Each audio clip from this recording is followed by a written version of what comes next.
तो आगे के 2 एपिसोड में हमने कुछ बात की थी, हमने बात की थी किस तरीके से प्रोफेशनल ब्रांडिंग कर सकते हैं, हमने बात की थी किस तरीके से हम सर्च इंजन ऑप्टिमाइजेशन का यूज़ कर सकते हैं। दोस्तों दैट वाज़ द थिंग जो कहीं न कहीं डिजिटल मार्केटिंग के साथ जुड़ी हुई थी। लेकिन आज कुछ जो तीसरा एपिसोड है हमारा, that is something that is related to the business itself. क्योंकि पिछले 25 दिनों के अंदर बहुत सारे एंटरप्रेन्योर्स के साथ मेरी बातें हुई है, बहुत सारे बिज़नेसेस के साथ मेरी बातें हुई है और इसको देखकर मैं इतना समझ रहा हूँ कि लोगों को अभी भी शायद अंदाज़ा नहीं है कि बिज़नेस के साथ क्या-क्या चैलेंजेस आने वाले हैं। तो मैं यहाँ मान रहा हूँ कि किस तरीके से हमारे पास जितने भी चैलेंजेस है, ये चैलेंजेस को हम किस तरीके से देख रहे हैं।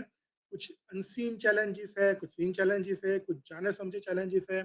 क्या एक बिजनेस के तौर पर हम प्रिपेयर्ड है इसके लिए? तो ये बहुत सारी बातें हैं जो मुझे लगता है कि मुझे आप लोगों के साथ डिस्कशन करना चाहिए, मुझे आप लोगों के साथ बात करनी चाहिए। आपके पास भी कोई सुझाव हो, अगर आपके पास कोई क्वेरी हो, तो इस लाइव सेशन के अंदर आप मुझे कमेंट के अंदर लिख सकते हैं, ताकि हम उसके ऊपर ज़्यादा डिस्कशन करें। Please understand the overall objective of the today's session is very clear, that I want to send a very positive message to all the businessmen, to all the entrepreneurs, जितने भी मुझे देखेंगे या मुझे ये मेरे वेबिनार को देखेंगे या जो मुझे जानते हैं, जो मेरे सर्कल में, उनको एक बहुत ही पॉजिटिव मैसेज पहुंचाना है। That is the only objective for the today session. So friends, क्या है ये, क्या चैलेंजेस है जो हम बात करना चाहते हैं? क्योंकि हमें इतना तो समझ में आ रहा है कि things are not going to remain same जो लॉकडाउन से पहले था। जिस तरीके से आज की भी सिचुएशन है, although we are very much optimistic, government is also doing very good things, people are also following the instructions given by the government. लेकिन फिर भी कहीं ना कहीं हम एक ख्याल दिमाग में लेकर चल रहे हैं कि क्या अभी भी 3 मई के बाद हम बाहर निकल पाएंगे, क्या अभी भी हम अपने ऑफिस जा पाएंगे। हालांकि बहुत सारे ऐसे इंडस्ट्रीज है, बिजनेसेस है, जिनको 20 तारीख के बाद कुछ एरिया के अंदर तो ये अलाउ कर दिया है कि आप अपना काम शुरू कर सकते हैं। लेकिन ये इफ और बट की बात है। किसी ने को नहीं पता कि 20 या 21-22 तारीख को भी क्या होगा, किसी को नहीं पता 3 मई और 4 मई को क्या होगा। ये जो चैलेंजेस है पोस्ट लॉकडाउन, जो ऑलमोस्ट सारे बिजनेस फेस करने वाले हैं, और हमें इसको एक सुपर हीरो के तौर पर सॉल्व करना है। तो यहाँ पर मैंने कुछ 5 चैलेंजेस सोची है, उसके बारे में मैं आपको बताऊंगा। ये चैलेंजेस क्या-क्या हो गए, उसके बारे में थोड़ा आपसे बात करूँगा और हम उसको किस तरीके से सॉल्व कर सकते हैं, उसके बारे में हम थोड़ा डिस्कशन करेंगे। क्या सीन और अनसीन चैलेंजेस है जो आ रही है धीरे-धीरे, हम उसको थोड़ा समझने की कोशिश करते हैं। दोस्तों, हमें इतना तो पता है कि कोई भी महामारी होती है, वो प्लानिंग के साथ नहीं आती है और दुनिया का कोई भी बिज़नेस वो इतना प्रिपेयर्ड नहीं होता है उस महामारी की वजह से, जो भी नुकसान होता है उसको पहले दिन से ही संभालने के लिए। तो उसी तरीके से अगर आप एक बिज़नेस लेकर बैठे हो, मैं लेकर बैठा हूँ, हम भी कभी प्लान्ड नहीं थे, हम भी कभी प्रिपेयर्ड नहीं थे।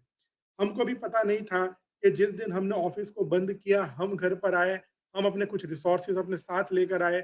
हमने भी ये सोचा था कि 7-8 दिनों के अंदर वापस सब नॉर्मल हो जाएगा, हम लोग घर पे चले जाएँगे। लेकिन उसके बाद जब 21 दिनों का लॉकडाउन डिक्लेयर हुआ, तब जाके हमें एहसास हुआ कि अब ये बहुत ही प्रॉब्लमेटिक सिचुएशन को हम फेस करने जा रहे हैं। तो दोस्तों, कोई भी बिज़नेस ऐसा नहीं होता है जो पहले से मैनेज कर सकते हैं, ओवरनाइट सोच सकता है। जैसे आप भी आज घर पर बैठे हो, आपको भी बहुत सारी चीज़ें अपने बिज़नेस के लिए करनी है, लेकिन आपको बाद में रियलाइज़ होता है कि ये तो मैं अपने ऑफ़िस पे ही कर सकता हूँ, या मेरा ये कोई गैजेट है, या मेरा कोई टूल है, या मेरा कोई सॉफ्टवेयर है, मेरी कोई फाइल्स है, जो मैं अपने ऑफ़िस में भूल गया हूँ, उसकी वजह से मैं कुछ कर नहीं सकता। तो जिस तरीके से ये महामारी पहले से बताकर नहीं आती है, उसी तरीके से कोई बिज़नेस भी उस महामारी को झेलने के लिए, उससे होने वाले नुकसान के लिए भी पहले से प्रिपेयर्ड नहीं होता है। तो पिछले 25 दिनों के अंदर मैंने भी काफ़ी सारी चीज़ों को नोटिस किया है, मैंने काफ़ी सारी चीज़ों को देखा है, आप लोग भी देख रहे हो कि बहुत से लोग ये बात कर रहे हैं कि हम क्या करें, we are very much free, हमारे पास वक़्त ही वक़्त है, हम अपने वक़्त को काट नहीं रहे हैं, हम पास नहीं कर रहे अपने टाइम को, हम क्या करें? तो आपको ये चीज़ समझनी चाहिए कि आपने ऑलरेडी 25 दिन खो दिए हैं। ये एक ऐसे 25 दिन थे दोस्तों, जो आपको अपने बिज़नेस के अंदर कभी भी नहीं मिल सकते थे। कोई भी बिज़नेसमैन जो बिज़नेस करता है, वो ज़्यादातर एक ब्रेक लेता है अपने फैमिली के साथ टाइम स्पेंड करने के लिए, अपने साथ टाइम स्पेंड करने के लिए जो वैकेशन पर जाता है। इसको आप उस तरीके से नहीं देख सकते कि वैकेशन पर जाकर आप बिज़नेस के बारे में सोचोगे। जबकि ये 25 दिन आपको ऐसे मिले थे, जहाँ पर आपको अपने बिज़नेस के बारे में from the very first day सोचना चाहिए था।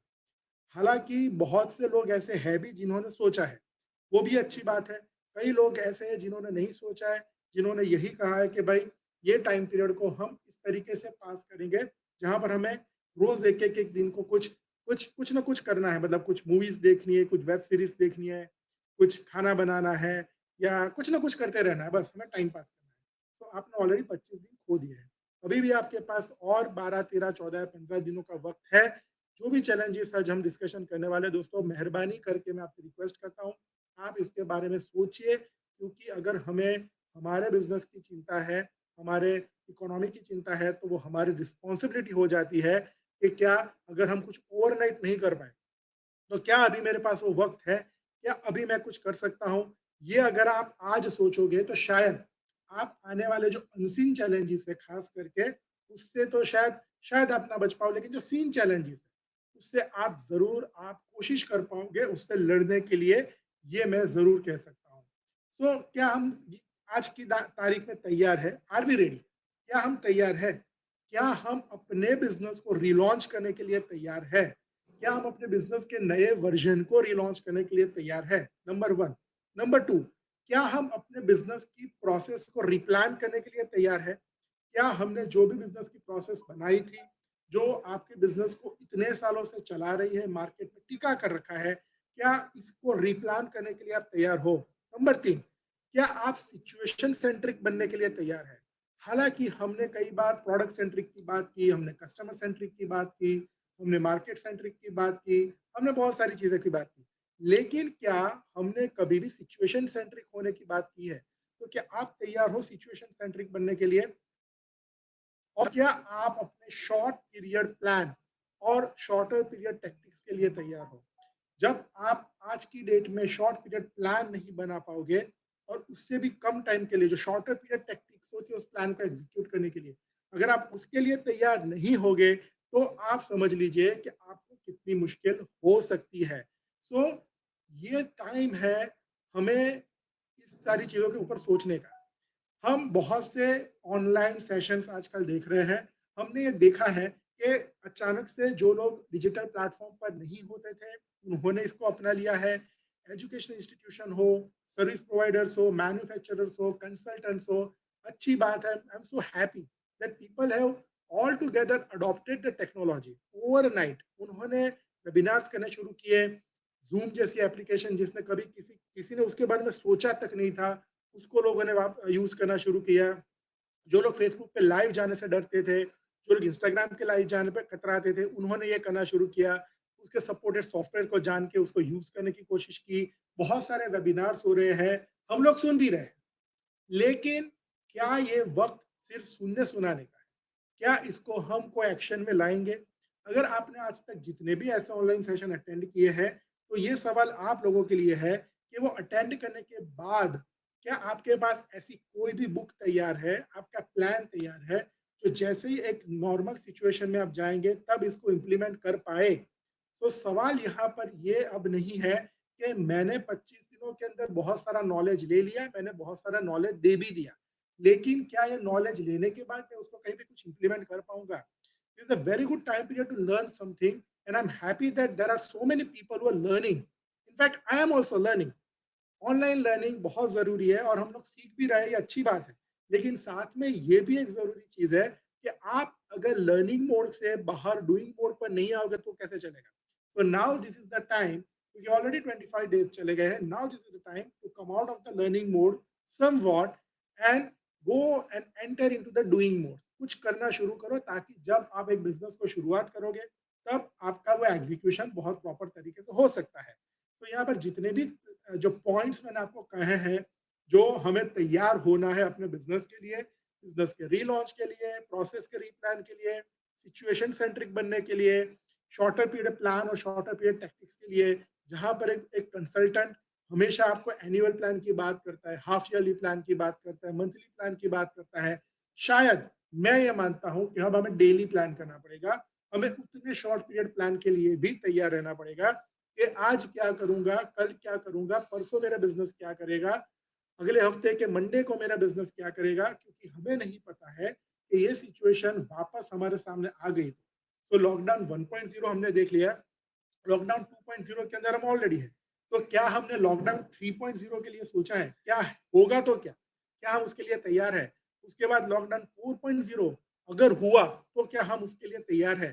हालाँकि मैं चाहता नहीं हूँ कि ये सब हो, लेकिन दोस्तों, इस अनुभव से हमें इतना तो पता चलता है कि ये सारी चीज़ों के लिए भी हमें तैयार तो ज़रूर रहना पड़ेगा। तो क्या है ये चैलेंजेस? ये जो 5 चैलेंजेस की मैं बात कर रहा हूँ, ये 5 चैलेंजेस हकीकत में है क्या? अब ये 5 चैलेंजेस जो मैंने देखी है, जो मैंने अनुभव किए, लोगों के साथ बातें करके समझी है, तो मैं ये आपको बताना चाहता हूँ कि ये 5 चैलेंजेस क्या-क्या हो सकती है। तो दोस्तों, सबसे पहली जो चैलेंज मैं समझ रहा हूँ, वो है फाइनेंशियल स्टेबिलिटी की। ये तो ख़ैर सबको पता चल ही गया है, जो लोग बिज़नेस लेके बैठे हैं, उनके दिमाग पे टेंशन शायद 15 अप्रैल के दिन से ही शुरू हो गई थी। तो फाइनेंशियल स्टेबिलिटी एक चैलेंज है। दूसरी जो मैं समझ रहा हूँ, वो है ह्यूमन रिसोर्स, जिसके बारे में हम आए दिन न्यूज़पेपर में भी पढ़ते रहते हैं। हम लोगों ने ये कई बार देखा है कि that so many companies are going to terminate their employees. तो ये ह्यूमन रिसोर्स का एक बहुत बड़ा चैलेंज हमारे सामने खड़ा हुआ है। बिजनेस की प्रोसेसेस के बारे में बहुत सारा चैलेंज मैं देख रहा हूँ।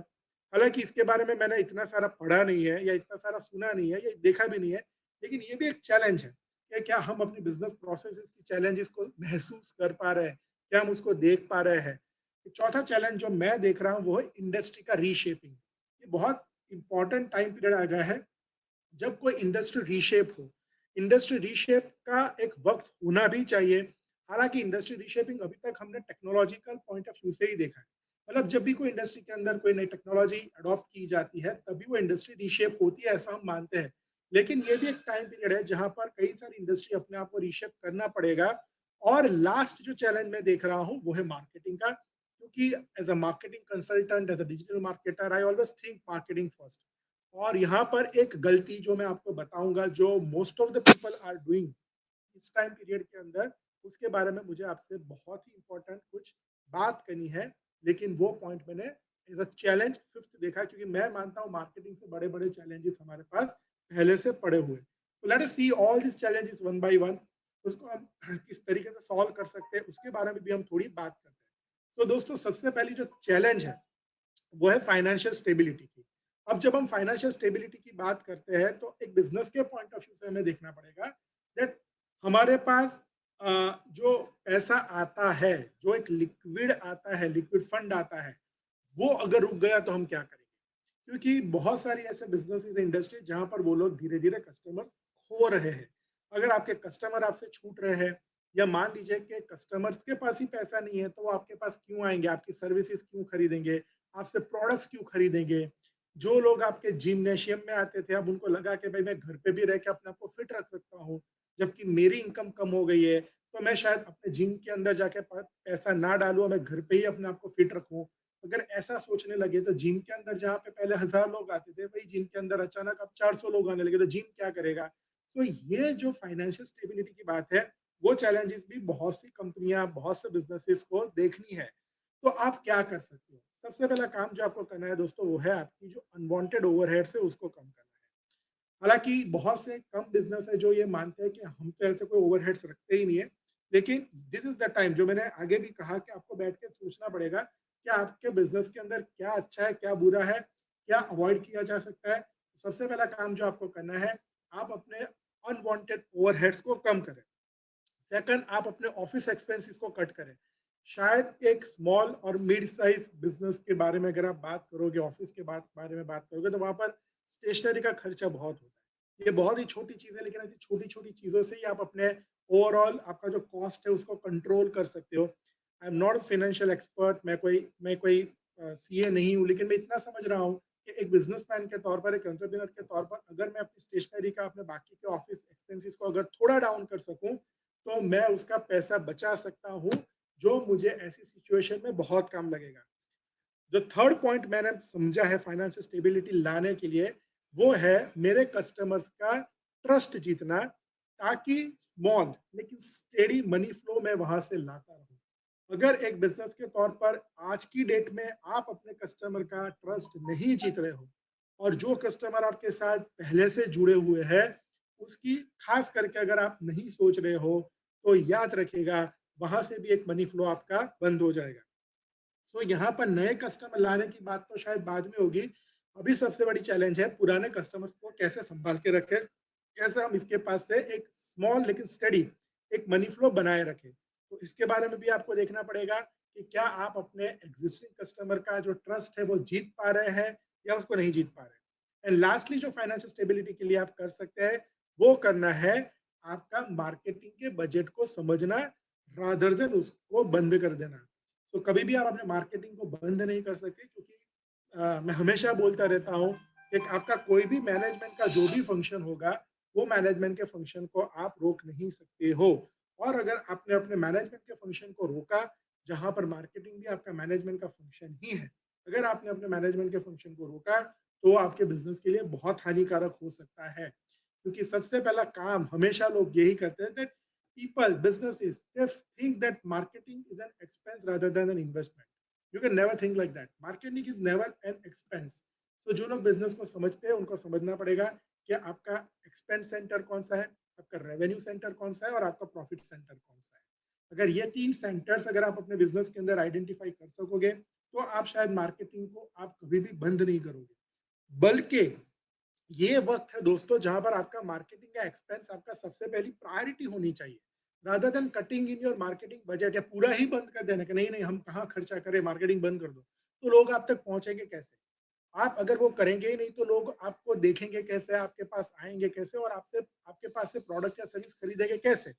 और यहाँ पर अगर आप ये मान रहे हो कि मार्केटिंग बंद कर दूंगा लेकिन मैं सेल्स कर दूंगा, तो वो भी थोड़ा आपके लिए डिफिकल्ट हो जाएगा। तो फाइनेंशियल स्टेबिलिटी के लिए ये ध्यान रखें कि आप मार्केटिंग के पीछे पैसा खर्चा करना ही बंद कर दे, वो गलती कभी भी मत करना।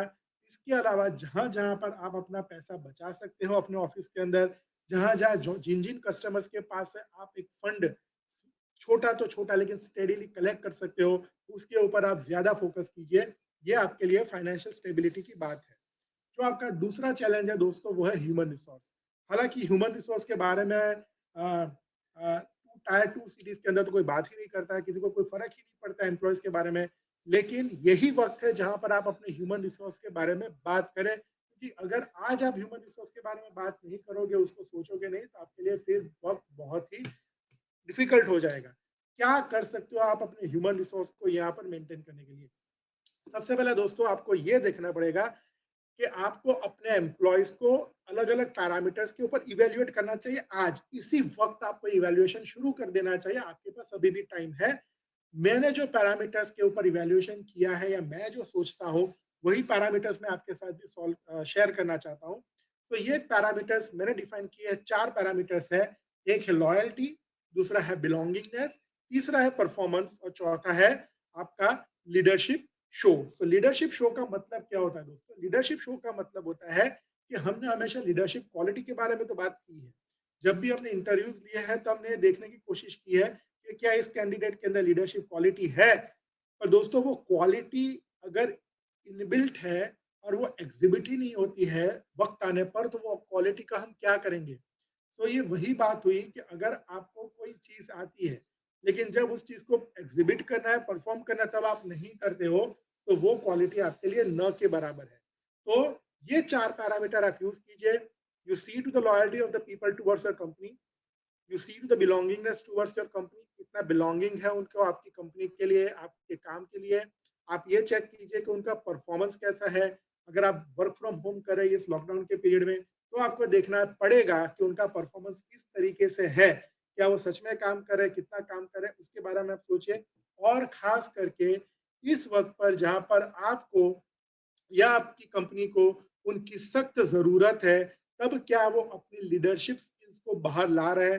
क्या वो बाहर निकल कर लीडरशिप की अपनी क्वालिटीज़ को एग्ज़िबिट कर रहे हैं? ये आपको आज देखना पड़ेगा, आपको ये इवैल्यूएट करना ही पड़ेगा, आपके पास और कोई रास्ता नहीं है।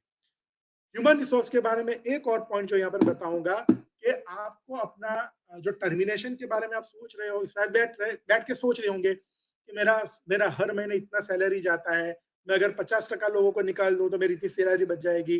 दोस्तों ये गलती मत कीजिए, प्लीज़ ये मत कीजिए, क्योंकि एक बिज़नेसमैन के तौर पर आप शांत दिमाग से सोचिए, अगर आपको उनको निकालना ही होता, तो आप ये लॉकडाउन तक की राह ही नहीं देखते। आप उनको पहले ही निकाल देते। कोई भी कंपनी किसी भी एम्प्लॉयी को कब निकालती है, उसके अलग-अलग कारण होते हैं, ठीक है? अगर आपके पास वो कारण लॉकडाउन से पहले भी नहीं थे, तो अचानक से वो कारण आपके लिए नहीं होने चाहिए कि मैं ऐसे 50% लोगों को निकाल दूँ। How are you going to define this 50% of the people in your organization जिसको आप निकालने के लिए अभी एट प्रेजेंट सोच रहे हो? तो ये ऑप्शन आपको लास्ट में रखना चाहिए। मेरी आपसे विनती है कि आप लोगों को ना निकालिए, आप ये ऑप्शन लास्ट में रखिए। लेकिन हाँ, इसका एक और ऑप्शन आप सोच सकते हैं, जहाँ पर आप जो ऐसे लोग हैं जिनका परफॉर्मेंस कम है, तो इसके लिए आप उनके जो वर्किंग आवर्स है या उनकी जो सैलरी है वो दोनों कम कर दीजिए। जिसका वीक परफॉर्मेंस है, ऐसे लोगों के लिए आप ये चीज़ कर सकते हैं। उनके वर्किंग आवर्स कम कर दीजिए, उनके पास जो आप काम ले रहे थे, वो काम थोड़ा कम कर दीजिए, ताकि उनकी सैलरी कम हो जाए, और सैलरी कम हो जाने की वजह से आपका वहाँ पर फंड बचेगा। और ये जो फंड बचेगा दोस्तों, वो एक और मैसेज भी वो वीक परफॉर्मर्स के पास लेकर जाएगा कि 2 मैसेज रादर लेकर जाएँगे। नंबर 1 कि मुझे निकाला नहीं गया है। मतलब उनकी जो एक बिलॉन्गिंगनेस होगी आपकी ऑर्गनाइज़ेशन के लिए, वो अच्छी होने के चांसेस बढ़ जाएँगे। और दूसरा, उनको पता चल जाएगा that I am the weaker among my teammates, तो मुझे अपना परफॉर्मेंस अब स्ट्रॉन्ग करना पड़ेगा। तो ये उनके लिए एक बहुत ही बड़ा एक किक थ्रू हो सकता है जिनका परफॉर्मेंस वीक है। तो ये आप ध्यान रखिए अपने ह्यूमन रिसोर्स के लिए। और एक चीज यहाँ पर जो मैंने लिखी नहीं है लेकिन मैं ऐड करना चाहूंगा, वो है now this is the time right now कि आप अपने ऑर्गेनाइजेशन के कल्चर के बारे में भी सोचें। आपको लोगों को साथ में लेकर चलना है। आपको एक बिलोंगिंगनेस, एक एज अ लीडर भी आपको बनाना है। तो कल्चर के बारे में सोचिए। जैसे अभी हम देख रहे हैं कि बहुत से लोग जो घर से काम कर रहे हैं उनके फोटोज रखते हैं।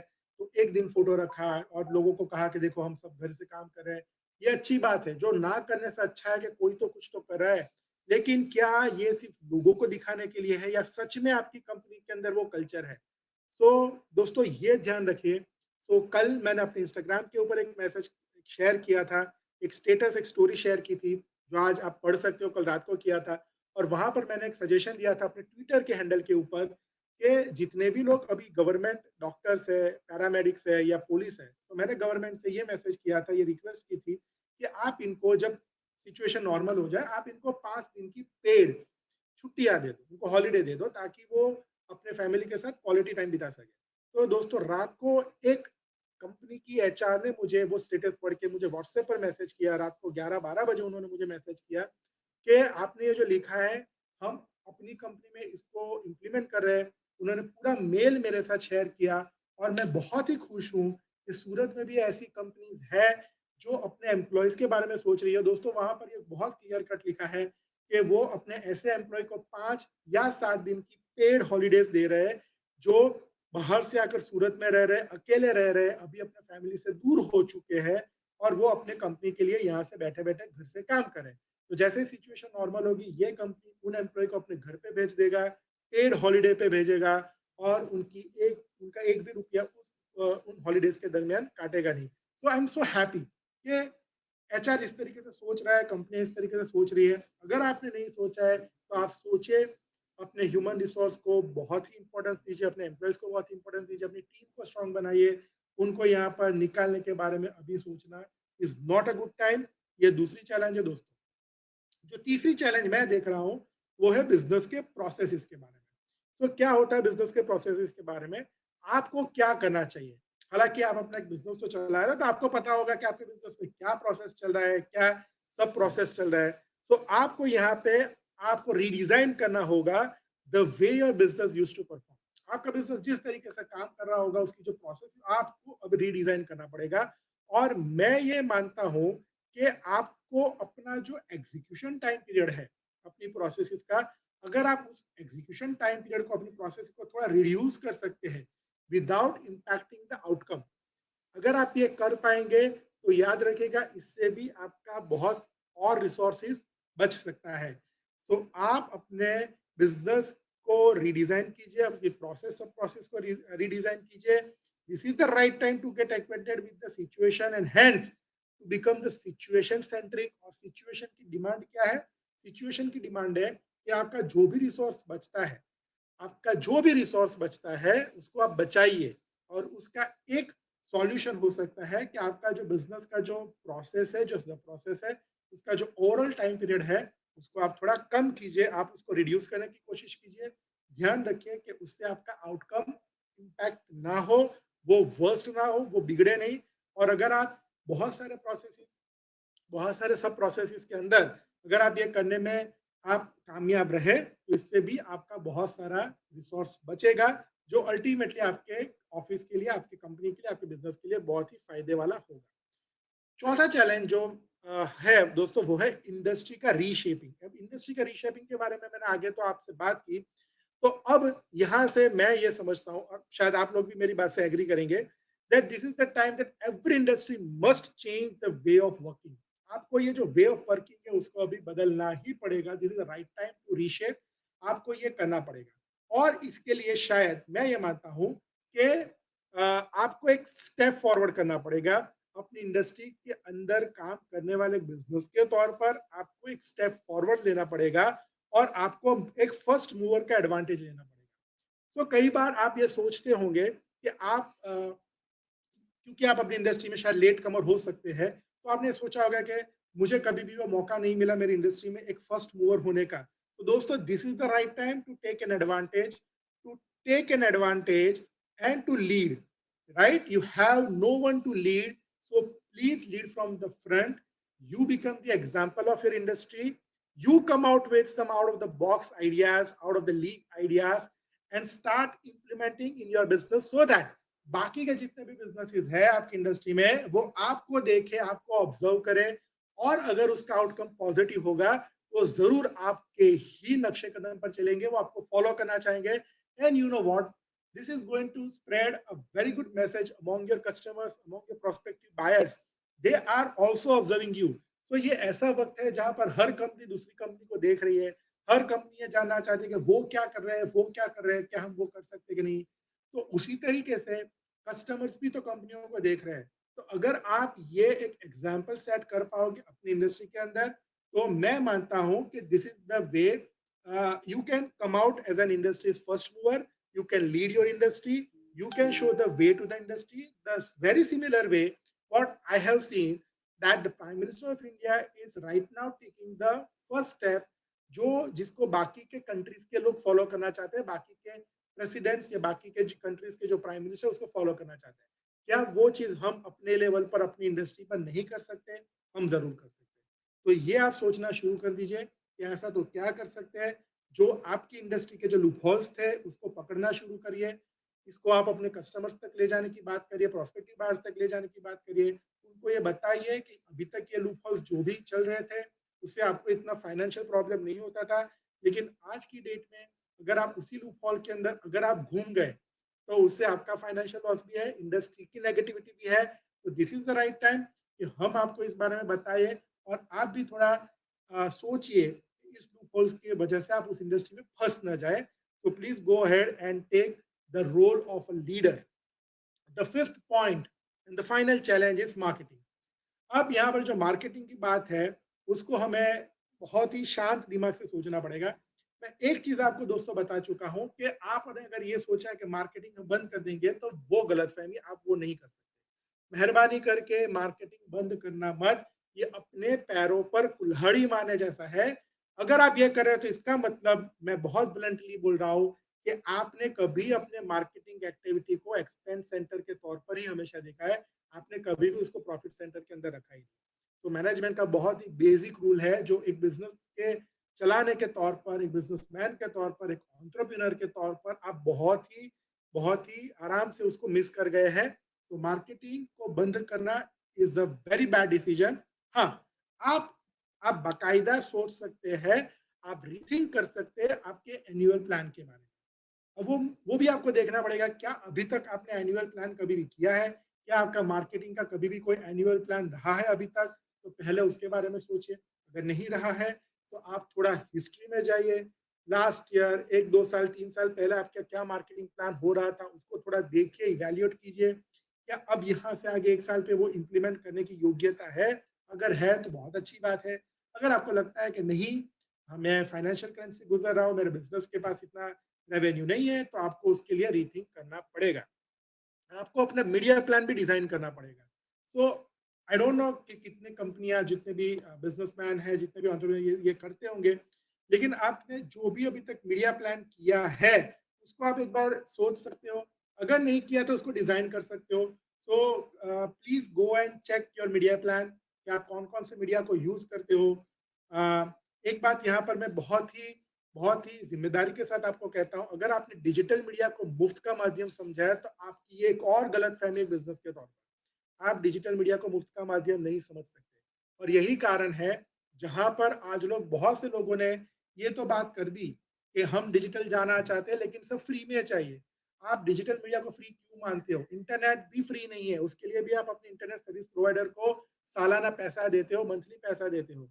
तो यही एक कारण है कि अचानक रातों-रात लोगों ने ज़ूम यूज़ करना शुरू कर दिया। क्यों? क्योंकि ज़ूम एक फ्री 40 मिनट देता है और वो 40 मिनट के अंदर हम कुछ काम कर लेंगे। अगर वही ज़ूम आज ये बोल दे कि आपको हर महीने $15 या 40 मिनट के लिए भी देना है, तो मैं आपको बताता हूँ कि 90% people are not going to use Zoom. तो जहाँ पर हमारी मेंटालिटी गलत है, वहाँ पर हम टेक्नोलॉजी को क्यों दोष देते हैं? हमें इस मेंटालिटी से बाहर निकलना पड़ेगा कि डिजिटल मतलब फ्री नहीं। कोई एप्लीकेशन, कोई मोबाइल एप्लीकेशन फ्री होगी तो ही मैं यूज़ करूँगा। अगर कहीं पर मुझे कोई सॉफ्टवेयर फ्री मिलेगा तो ही मैं बिज़नेस के लिए यूज़ करूँगा। ये गलतफ़हमी से आज आपको बाहर निकलना पड़ेगा। अगर आपको लगता है कि वो टेक्नोलॉजी, वो सॉफ्टवेयर, वो मोबाइल एप्लीकेशन आपके बिज़नेस की ज़रूरत है, तो आप उसको इन्वेस्टमेंट के तौर पर देखिए। अगर आपको लगता है कि उसकी ज़रूरत मेरे मार्केटिंग के लिए है, तो आपको उसको इन्वेस्टमेंट के तौर पर देखना चाहिए, ना कि एक्सपेंस के तौर पर। तो जब मीडिया प्लान भी करते हो, तब कभी भी डिजिटल मीडिया को आप मुफ्त का माध्यम समझने की गलती ना करें।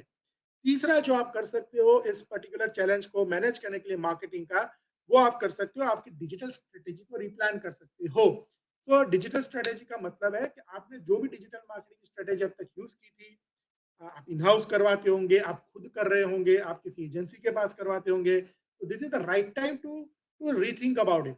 और मैं ये हमेशा मानता हूँ, अगर आप अपनी digital activities of the marketing, जिसे हम डिजिटल मार्केटिंग कहते हैं, अगर आप आउटसोर्स करवा रहे हो एजेंसी के पास, तो कुछ टाइम दीजिए उस एजेंसी को भी, उसके ऊपर उसको जो करना है। अगर आपके और आपकी एजेंसी के बीच में ट्रस्ट ही नहीं है, तो आपने अभी तक अपनी एजेंसी के पीछे पैसा व्यर्थ ही किया है। तो याद रखिए, it is the right time कि आप अपनी एजेंसी के साथ ट्रस्ट बिल्डअप करें। अगर आप इन हाउस करवा रहे हो और अगर आपको लगता है कि आपका जो टीम आपकी डिजिटल मार्केटिंग कर रही है, आप उसी को निकालने के बारे में सोच रहे हो, मतलब आज तक आपने उसको उपयोग ही नहीं किया है, आपने आज तक उसकी ऊपर ट्रस्ट किया ही नहीं है। इसीलिए आपने जब सोचा कि कॉस्ट कटिंग करें, तो सबसे पहले उसको निकाल दो। तो ये सबसे बड़ी गलती एक बिज़नेस के तौर पर आपने आज तक की है। तो अगर आप अपनी एजेंसी के ऊपर, आप अपने एम्प्लॉइज़ के ऊपर, अपनी डिजिटल मार्केटिंग टीम के ऊपर विश्वास किया है अब तक, तो आज की तारीख में जिसका काम उसी को साझे, ये मंत्र अपनाकर उनके ऊपर छोड़ दीजिए। उनको सोचने दीजिए क्या करना है। Let them come to you to share what to do. उनके आइडिया आपके साथ शेयर करने दीजिए। मैं मानता हूँ कि आपका फ़ोकस बिज़नेस पर होना चाहिए। अभी की ये सिचुएशन में कैसे आप स्टेबलाइज़ कर सको अपने बिज़नेस को, एक पॉज़िटिव एनवायरनमेंट कैसे क्रिएट कर सको, अपने एम्प्लॉइज़ के अंदर कैसे पॉज़िटिविटी डाल सको, ये सारी चीज़ों के अंदर आपका फ़ोकस होना चाहिए। जिसके ऊपर ट्रस्ट किया है, उसके ऊपर आप विश्वास आज भी बनाए रखें और उनको उनका काम करने दें। उनके प्लान को सोचकर आप धीरे-धीरे एग्ज़ीक्यूट करिए, ये मेरी आपसे विनती है। लास्ट पॉइंट जो मार्केटिंग के लिए है, वो है आपको फ़ोकस करना पड़ेगा कंसिस्टेंसी के ऊपर और उसके बाद ग्रोथ के ऊपर। सो मेहरबानी करके ओवरनाइट ग्रोथ इस सिचुएशन में हर कंपनी के लिए, बहुत सारी इंडस्ट्री के अंदर डिफिकल्ट है। तो रातों-रात आपको वापस आपका जो ग्रोथ चार्ट है वो ऊपर नहीं जाने वाला है। आपको अपने बिज़नेस के बारे में देखना पड़ेगा कि क्या मैं यहाँ पर थोड़ा कंसिस्टेंट हो सकता हूँ? मैं अपने आप को पहले स्टेबल कर दूँ। तो जो भी चार्ट का टूल आप यूज़ कर रहे होंगे, आप अगर ये मानते हो कि मेरा जो चार्ट है वो नीचे ना जाए, बल्कि मेरा चार्ट यहाँ से ऊपर जाए, तो ये भी आपकी गलतफ़हमी है। आपको ये देखना है कि आपका जो चार्ट है वो एटलीस्ट स्टेबल हो। अगर आप अपने चार्ट को स्टेबल कर पाओगे तो धीरे-धीरे एक वक़्त पर ये ऊपर जाने की कोशिश कर सकता है। अगर जैसे ही पैंडेमिक से आप निकले और आपने ये सोचा कि यहाँ से ऐसे जाएगा, तो ये चांसेस कम है। कुछ इंडस्ट्री के लिए चांसेस ज़्यादा है, जैसे मेडिकल इमरजेंसी के जो इक्विपमेंट्स बनाने वाली कंपनियाँ हैं या उसके जो स्पेयर पार्ट्स बनाने वाली कंपनियाँ हैं या जो दवाई बनाने वाली कंपनियाँ, उनके लिए तो हालाँकि ये पीरियड ऐसा है, लेकिन ऐसा सबके लिए तो नहीं होता है।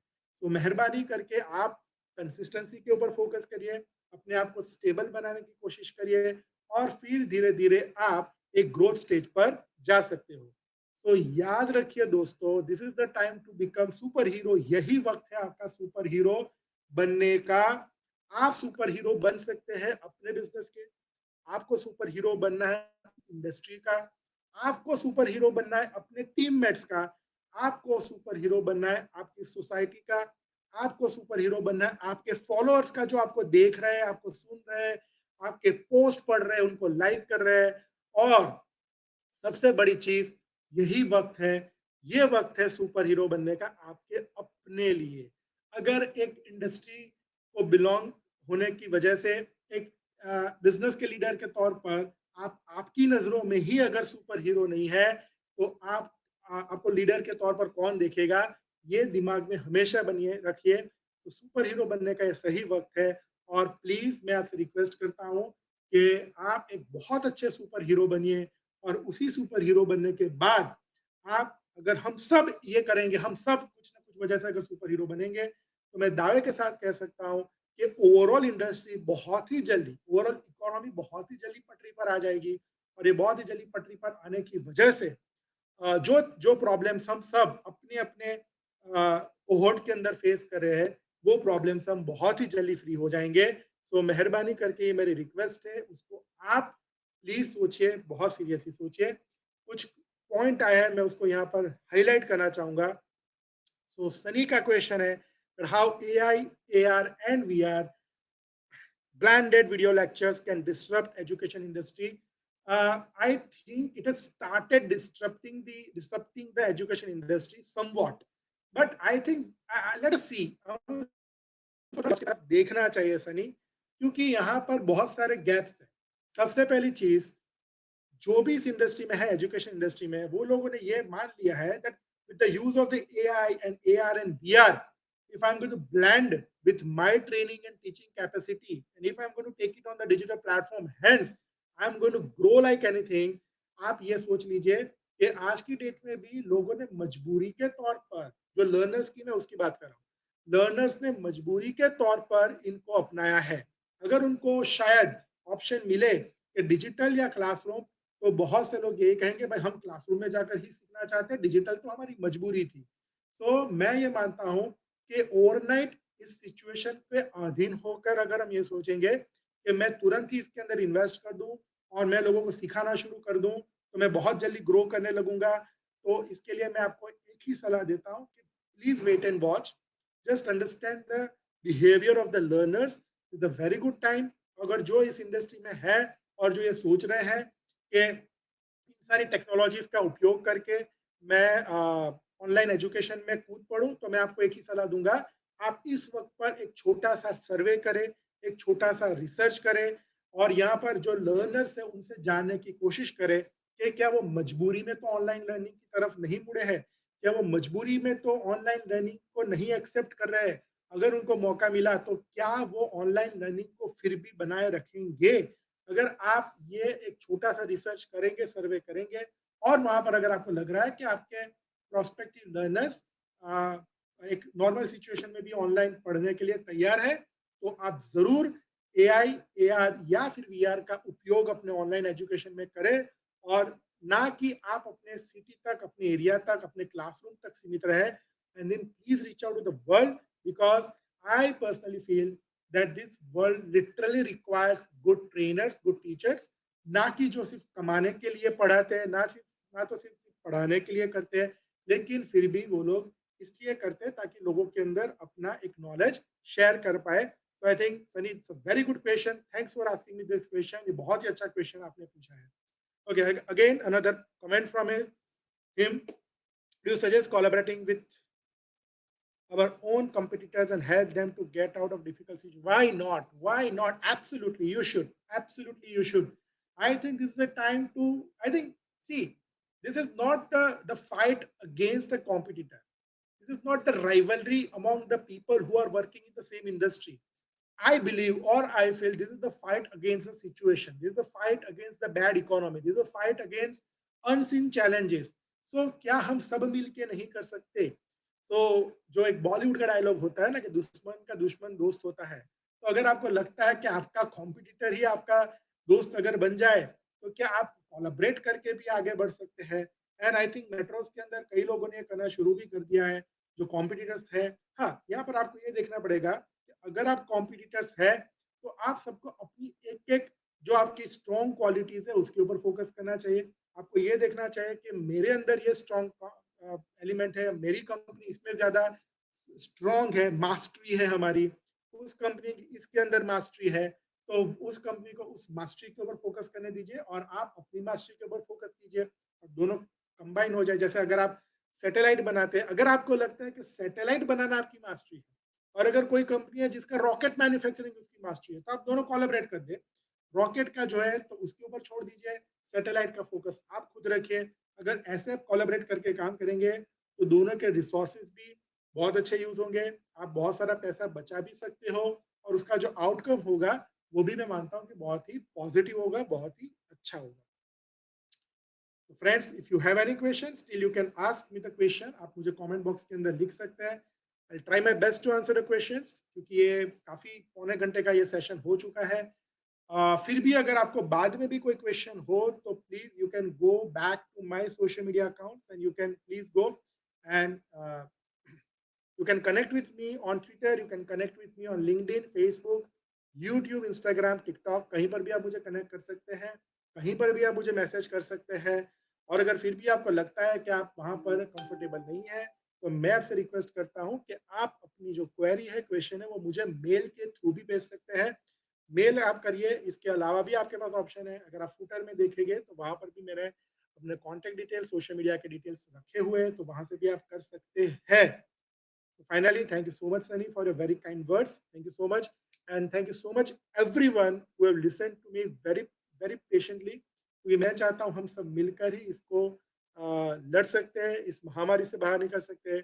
जो आप स्क्रीन के ऊपर देख रहे हैं 25, आपको पता भी नहीं चला हम 25 दिन से क्वारंटाइन है, 25 दिन से लॉकडाउन है और यहाँ से आगे कुछ दिन और निकालना है।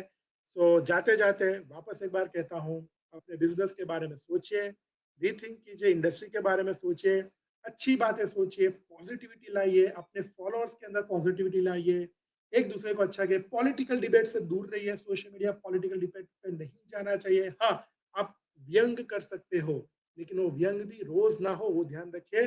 कभी-कभार बीच में मीम्स बना सकते हो, पॉलिटिकल मीम्स बनाइए, लेकिन ये वक्त है एक दूसरे को पॉजिटिविटी देने का, एक दूसरे को सपोर्ट देने का।